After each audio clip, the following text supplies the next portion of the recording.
losing your daughter and then being blamed for it and then being sentenced to death and worried that you're going to be executed for it. So I think he has made a rhythm living on death row, but he's still living under the threat that he could be executed for this crime that, from the very beginning he's maintained he didn't commit.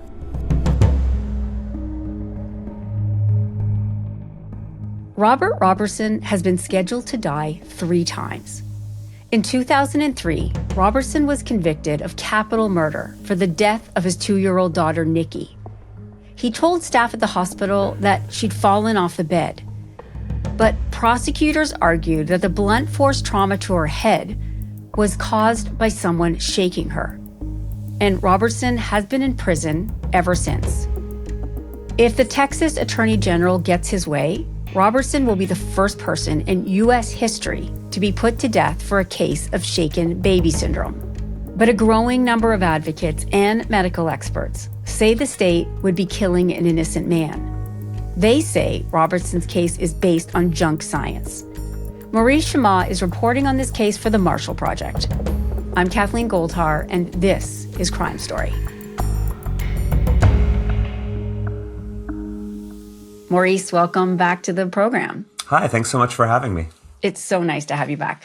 So let's start with Robert going to the hospital with his seemingly quite ill daughter, Nikki. Tell me about that day. Robert Roberson was a father of a little girl who's 2 years old named Nikki Curtis. He had not been married to her mother. He had taken custody of her not too long before this, and the mother's biological parents were also in the picture, which will become important later. They would also take care of Nikki sometimes. So Robert Roberson comes into an emergency room and brings them Nikki. And Nikki is unresponsive. She's turning blue. And he says, last night she fell out of bed at one point. I woke up and I heard a sort of a cry from her. And I went over and picked her up and made sure she was okay and put her back to bed. But then, a few hours later in the early morning, he wakes up again, he says, and she's, in this state, unresponsive completely. So he rushes her to the hospital. The hospital actually immediately says, oh, this is a more complicated case. We're going to rush her to an ER in Dallas. So, the helicopter comes, you can imagine sort of the picture, brings her to Dallas. And throughout all of this, the nurses, the doctors are rushing to try to save her life, but she's essentially dead on arrival. Her eyes are dilated and they can't get her to breathe again. And they declare her dead. And throughout all of this, the nurses and the doctors also are suspicious of Robert, particularly because he doesn't seem to be reacting the way that they would expect a distraught parent who is losing their 2-year-old child to act. I mean, it's subtle things, but from the very beginning, when he brings her in, she's fully dressed, and they think to themselves, why is this little girl dressed like this? Why isn't she in her pajamas? Why did he take the time to dress her before bringing her to the hospital? That's suspicious. When they tell him, that it doesn't look like she's going to make it, he just isn't as responsive as they expect. And then as they look at her a little bit more closely, they start to suspect that maybe the cause of her death was something called shaken baby syndrome. And that would imply, that she was physically harmed, right, by someone. And Robert is the immediate obvious culprit. And Robert is arrested. And, at that point, there's no proof, but that's really where the case kind of begins. Can we talk a little bit about shaken baby syndrome? Because when did that kind of come into the lexicon, to the medical establishment? I think everybody can realize it's as simple as it sounds. It's literally a person shaking a baby very hard and then causing, usually in the head, the idea was that it would cause some kind of internal bleeding or break, and then the baby would die from the shake. But tell me a bit about sort of its evolution in the medical industry. Sure. So the diagnosis of shaken baby syndrome was first hypothesized in the 1970s. It was actually a British neurosurgeon who came up with it. By the 90s, it had spread across the world as a very kind of well-known and worrisome diagnosis, I mean, I remember growing up in the 90s, there were these television commercials in the United States with the tagline, "Never ever shake a baby." And you had these like horror stories of parents who got frustrated that like a little, baby was crying and wouldn't stop crying. And so they just gave them a little shake and the baby died and the parents were beside themselves. This was the kind of story that I recall growing up with, and I think many in the United States had. In terms of the medical field, it had spread, from England to across the United States. And there were a lot of these deaths of, little children that were difficult to explain. And this came about as sort of an easy way to explain them. There was a triad of symptoms that you would hear, the triad, these three specific symptoms that was used to diagnose shaken baby syndrome. Bleeding sort of behind the eyes, it's called retinal hemorrhages, swelling in the brain, and then bleeding in this one spot sort of under a membrane that covers the brain. And it's these three symptoms that once a doctor saw them, they would say, this is shaken baby syndrome. And you would also hear the term like abusive head trauma. Basically, the general agreement among doctors was if you see these three symptoms and there isn't some extremely obvious other cause like a violent car accident or, a fall from, let's say, two-story building or something really, really quite severe, then it's definitely because a parent or because someone shook this baby, right? And you actually have, as a result, a number of different cases across the country. Robert Roberson was not unique in this sense. The statistic you hear is that he would be the first person executed with shaken baby syndrome, but he certainly was not the first to go to prison with it. A number of people did.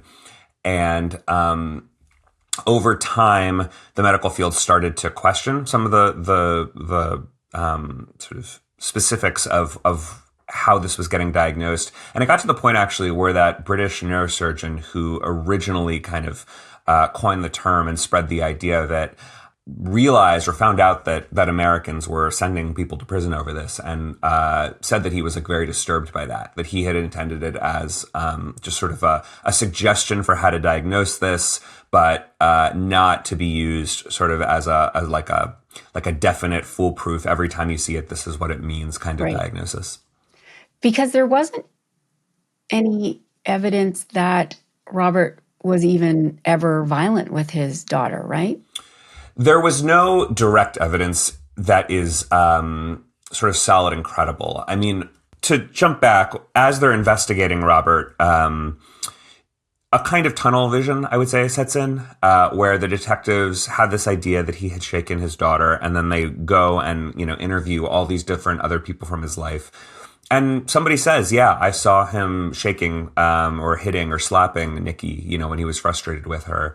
You have people claiming, that he had sexually abused other people, and you even have a nurse in this case saying she suspects that Robert sexually abused his daughter, although there was no direct evidence of that. But you can imagine as a detective or as a member of a jury hearing the evidence that, one piece confirms another piece and a picture emerges and forms. So Robert was accused of hitting and slapping Nikki, out of frustration various times.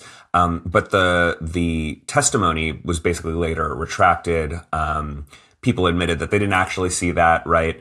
And that prosecutors were just sort of so gung-ho on kind of putting out this picture of Robert that they kind of started to squeeze this testimony from other people. What we've come to realize was his real downfall was the way he responded to the death, to her being sick, to her death, to the investigation. Can we talk a little bit more about that? Because they kept running up against what they thought was like inappropriate behavior or responses to everything that was happening. That's right. So as I mentioned before, Robert had stopped before he took Nikki to the hospital and put a dress on her. There was another anecdote that really stuck out to me. I interviewed the lead detective from this case, and he remembers going to Robert's house during the beginning of the investigation to kind of understand, where's the bed that she was sleeping in? What are the different, sort of key pieces of evidence here? and Robert's showing them around the house, and he pauses. They're in the kitchen. He opens up the refrigerator and he makes a sandwich. And like, imagine, sort of, you're a police detective, and the suspect is making a sandwich while he's showing you around his house. Like, that just doesn't comport with the kind of emotions that you would expect. So over time, this picture kind of deepens, and in addition to being weird and off, his behavior comes to seem kind of sinister. So, for example, while he's on trial, he is interviewed by a psychologist for the prosecution. And the psychologist has something called a psychopathy checklist, this checklist that's supposed to diagnose whether somebody is a psychopath. And he interviews Robert, and he checks off different things. And a lot of the things kind of figure in with what we've said already. So he is not, he doesn't seem remorseful, right? So if he's accused of shaking Nikki and he doesn't show any remorse for that, well, they check, oh, this man is remorseless, which is like 1 point in favor of him being a psychopath. And by the time it gets to the jury, he is fully diagnosed as a psychopath, and the doctor who gets up there and testifies against him is asked, oh, well, help the jury understand what a psychopath is. Who are some other psychopaths? And he says, well, Adolf Hitler was a psychopath, and Ted Bundy was a psychopath. Saddam Hussein, dictator of Iraq, was a psychopath. And he doesn't explicitly say, Robert is as bad as these people, but he kind of puts him in a pantheon with almost like the greatest villains of the 20th century. Yeah. Right. And you can imagine you're a jury member who's already heard that his behavior was strange, has already heard that shaken baby syndrome is settled, solid science. And so he definitely shook her. And now you're hearing comparisons to Hitler and Ted Bundy. And the picture of Robert that emerges is actually beyond just that he has strange reactions to things. It's that he's like a fully remorseless psychopathic killer, who the doctor goes on to say could be at risk of killing other people in the future. Even though the only scenario in which he's been accused of killing someone is this one very flimsy shaken baby syndrome diagnosis. Where was his lawyer? I mean, I'm not a lawyer, but it doesn't seem like he was doing a great job. It's a great point. And that lawyer, he had two lawyers at the trial, and they did not respond when I asked for comment. This was a couple of months ago. And you read the transcript and of the trial, and the sense you get is that these lawyers were out of their depth a little bit. I mean, I think today, if you were facing a death penalty prosecution in the United States, knock on wood, you would have a higher caliber of lawyer. I think these lawyers also, because shaken baby syndrome was considered and presented as such settled science, and because they didn't go and find other doctors to kind of question it, they just took it at face value that Robert killed his daughter, and everything was sort of about damage mitigation after that. So, they did cross-examine the psychopathy checklist doctor. They cross-examined everybody, but it was not particularly robust, and it seemed like they were just trying to kind of mitigate the damage at that point. Also at court, we heard that Nikki was a relatively healthy young girl, and this was a real anomaly, that, the only reason she could have died was because of something violent happening to her. But that has been proven wrong now, correct? Yeah, that's right. So when Nikki's maternal grandparents, remember her mother's parents were in the picture, they had taken care of her quite a bit around this time. She would spend the night at their house, and they had told people, the police and Robert, that she had been fine, but that was in fact not true. Nikki had frequently been coughing and showing signs of pneumonia. It seemed like some kind of infection was developing in her lungs, and she was struggling to breathe, and she had already been taken to the emergency room with a very high fever. When she was taken, doctors had prescribed her a couple of drugs, one called Phenergan, I may not be pronouncing that correctly, and then codeine, both of which are fairly common to prescribe to adults, but are warned against when it comes to children because they can make it harder to breathe. So once a new series of doctors looked at Nikki's autopsy and all the different kind of tests that were run on her, a different picture started to emerge. And this really, this new version of the case, this new way of looking at it really emerges kind of after 2010 when he gets new lawyers who are clearly much more sophisticated and gung-ho about really unpacking what happened. What I found one of the most fascinating parts of this, and I just want to break it down, is that because of the work that his new lawyers were doing and what they were uncovering about the case and about Robert himself, the chief detective, Brian Wharton, actually changes his mind. What is it? Tell me about Brian Wharton and tell me about what he learned that brought him to the point where he's actually now become quite an advocate for Robert Roberson. Brian Wharton is easily one of the most fascinating people I've ever met in law enforcement, and certainly sticks out in this case because you don't meet someone like him very often. He was the lead detective at the Palestine Police Department in East Texas, and I did a long interview with him a few years ago in which he described sort of coming up from, investigating burglaries and home invasions all the way up to doing murder. But even then, in 2002, in this very small town of Palestine, he had not encountered a lot of murders before. This was easily the biggest case of his career, so the pressure was really severe. And from the moment he met Robert, he felt something was confusing and fishy about it. He followed the doctors and pathologists' suggestion that this was shaken baby syndrome and arrested Robert and investigated him for murder. He was the one Robert was showing around his house when he stopped to make a sandwich. And the whole time, Brian, the detective, is thinking, "Oh, this is odd. This is strange." But something about it nags at him. So he testifies at Robert's trial. He watches him get sent off to death row, and the case just sort of sits, and he just doesn't feel comfortable with it. And in fact, over the years, when he hears about other shaken baby syndrome cases, he finds himself reading about them a lot because just something about it doesn't add up to him. And then in the mid-2010s, I think around 2016, Robert has a new set of really sophisticated lawyers who are, particularly this one lawyer out of Austin named Gretchen Sween, who's represented many men on death row.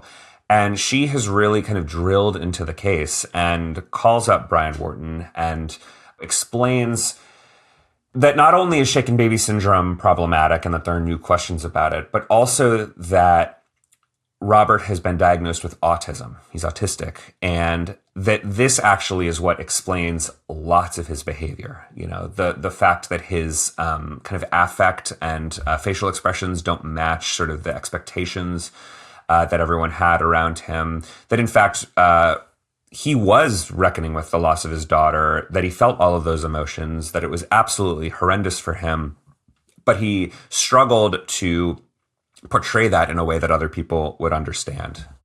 And when people, autistic people kind of struggle in social situations, they will rely on what's called sort of scripted behavior. So that is part of why he dressed her in a dress before they went to the hospital.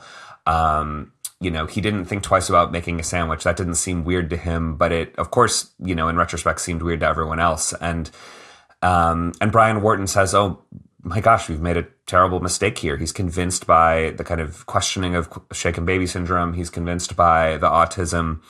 And interestingly, by then he is no longer a detective or even a police officer. He had retired from that career and become a Methodist minister. So he's in a very different phase of his life, really interested in kind of questioning things. He's giving sermons. And he not only comes to believe that he had sent an innocent man to death row, but really makes it his mission to try to alleviate that mistake and becomes a very prominent advocate for Robert, testifies everywhere he's asked, gives speeches. And to this day, you can even open up TikTok and see him on the Innocence Project's TikTok saying, "We made a terrible mistake. We sent an innocent man to prison and we need the courts to free him." How close has Robert come to being executed by the state? Oh, within a day. Tell me about that. Yeah. So Like I said, Robert was sentenced to death in 2003. He goes to death row. It is typical in Texas and every other state for you to get new sets of lawyers who really unpack the case and question what was done at the trial. And he goes through these appeals over the course of the next 2 decades. In 2024, last year, the Palestine district attorney asks to set an execution date because his appeals seem to be close to over. This is in October of last year. And Roberson's attorneys gather kind of a big movement of people, the National Innocence Project in New York, and others, to try to stop the execution. And in fact, they appeal to and catch the sympathy of a number of conservative lawmakers in the Texas legislature, which, as you can imagine, is dominated by Republicans, conservatives, but many of them have been questioning the death penalty, and in particular have been kind of moved by these cases where it seems like someone innocent has been sentenced to death. Robert Roberson is in fact not the first person in this category. There was a few years ago a woman named Melissa Lucio who was also convicted of killing her own young child, and not with shaken baby syndrome. And a similar set of conservative lawmakers really were moved by it, visited her on death row. And so I think they were alert to the idea that Texas gets it wrong sometimes, and that we need to keep an eye on these cases. And so Roberson's attorneys appeal to this group of lawmakers. Some of them go and visit Robert. And as the execution date gets closer, it seems like, no court is going to stop it. So these legislators hatch a honestly wild plan to try to stop the execution. And what they do is they subpoena Roberson himself to testify at the Texas state capitol in Austin, which is like a 4-hour drive from death row and from where executions are carried out. And they set the date for this hearing that he's subpoenaed to testify at after his execution date, right? So he has to be kept alive in order to show up at the Texas state capitol and give his testimony. And this leads to a real tussle between the three branches of government. It became a kind of political story here where, the governor, the question was, is the governor going to step in? Is the legislature going to succeed in getting this man to come testify? Are the courts going to stop the execution? Texas has a separate criminal and civil courts, and there was this question of which court can stop the execution. It was very dramatic, even given that we're talking about sort of bureaucratic government agencies. And in the end, it is enough to stop the execution. The Texas Supreme Court stays it. But the Texas Department of Criminal Justice, which oversees the prisons here, for various reasons refuses to bring him to Austin. So the case is kind of put on hold. And the hearing plays out, and it continues to be kind of a big media news event because in addition to these Republican conservative lawmakers, other pretty famous people have gotten on the case. So John Grisham, the famous novelist, comes over Zoom and testifies as to why he thinks Roberson is innocent. And then even more dramatically, Dr. Phil, the kind of television host that we all know here, shows up in Austin very dramatically and walks into this hearing room and spends like at least an hour testifying as to why he thinks Roberson is innocent. And I say he testified for an hour, but I recall that like the first 10 minutes of the testimony, or at least it seemed that long, was the legislators just telling Dr. Phil what big fans they were, right? Like it really, it was a very surreal thing to watch. And then it gets even more surreal because this is election season. It's about a month, you'll remember, before Donald Trump is elected. And Dr. Phil is like a prominent speaker on behalf of Trump. I don't think he ever formally endorsed him, but there was a rally at Madison Square Garden with Hulk Hogan and all these famous comedians. And Dr. Phil himself also testifies at Madison Square Garden. I'm sorry, he doesn't testify. He gives a speech in support of Donald Trump. And this is like something like a week after he's at the Texas legislature testifying for Robert Roberson. And that timing was just so striking and bizarre to me that the Roberson case has like entered this echelon of national celebrity political stuff in a way you would really have never expected out of this little death penalty case in rural East Texas. So the case gets kind of frozen there, and Robert Roberson's team goes back and wrestles together a series of appeals that really make the case that shaken baby syndrome is junk science. And over the next year, that kind of very slowly gets fought out, and eventually a new execution date is set for this past October 2025. Again, it gets extremely close. I think it got something like 9 or 10 days out from the execution. And at the last minute, the Court of Criminal Appeals, which is the top criminal court here in Texas, halted the execution yet again and said, a local judge in Anderson County, where Palestine is, has to look at this case again. So now we're sitting watching to see if there will be a hearing or exactly how this evidence is going to get presented. How is Robert handling all this himself? It's been ups and downs. I exchanged letters with him a few years ago, and it seemed like it was a really, really awful. I mean, it's almost impossible to describe if he's truly innocent. Losing your daughter and then being blamed for it and then being sentenced to death and worried that you're going to be executed for it. So I think he has made a rhythm living on death row. And he is sort of lucky to have lawyers who care gratefully for him. I was so struck watching Gretchen Sween, his lawyer, really almost cry, as she was giving a speech on his behalf, trying to get the courts to stop his execution. He knows that he has all of these supporters, including celebrities, going to bat for him. So I think given that, he's doing as well as he can, but he's still living under the threat that he could be executed for this crime that, from the very beginning, he's maintained he didn't commit. There have been other people exonerated after being found guilty using the shaken baby syndrome accusation.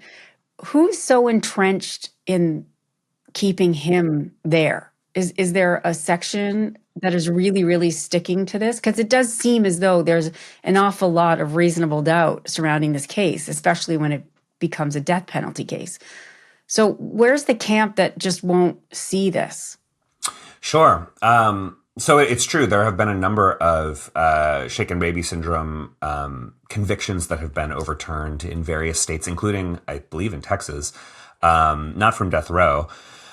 And the group kind of pushing to keep him on death row and push it towards execution is a kind of constellation of different prosecutors. You have the district attorney in Anderson County, and then you have the Texas Attorney General, who is a man named Ken Paxton. Ken Paxton is increasingly a nationally prominent figure because he's really kind of on Team Trump, kind of pushing Trump's domestic agenda in Texas. He has been accused of corruption and all sorts of things here in Texas, but he is a really kind of powerful and influential attorney general. And he and the local prosecutors, they continue to believe that Robert killed Nikki. There is a fair amount of testimony of other people that I mentioned claiming that they saw Robert hit or slap Nikki. There was another woman who accused him of sexual assault, and she later recanted. It wasn't ever prosecuted for lack of evidence. But you see a series of press releases of the Texas Attorney General really trying to sort of continue to push these claims and accusations against him because they remain convinced, or at least they publicly say that they're convinced that he killed her.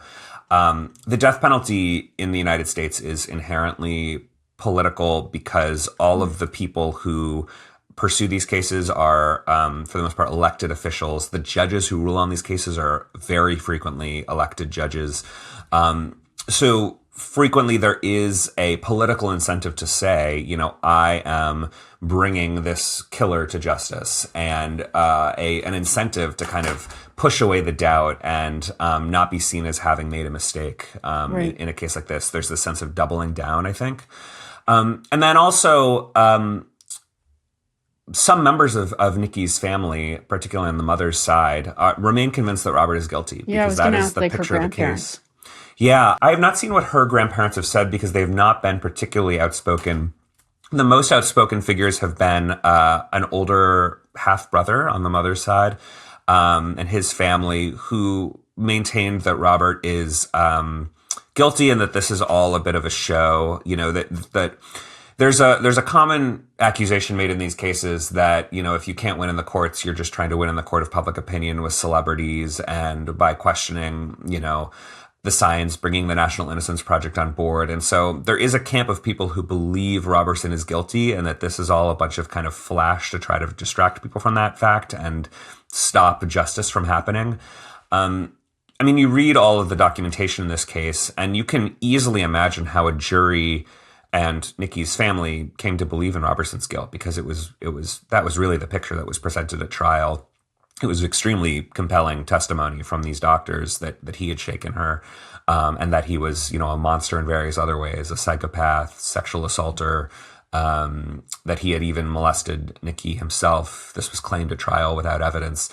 And I think just his defense lawyers have not succeeded in kind of breaking through that certainty among some cohort of Nikki's family and prosecutors, who just won't let that sort of earlier picture of the case go, even in the face of all this new evidence.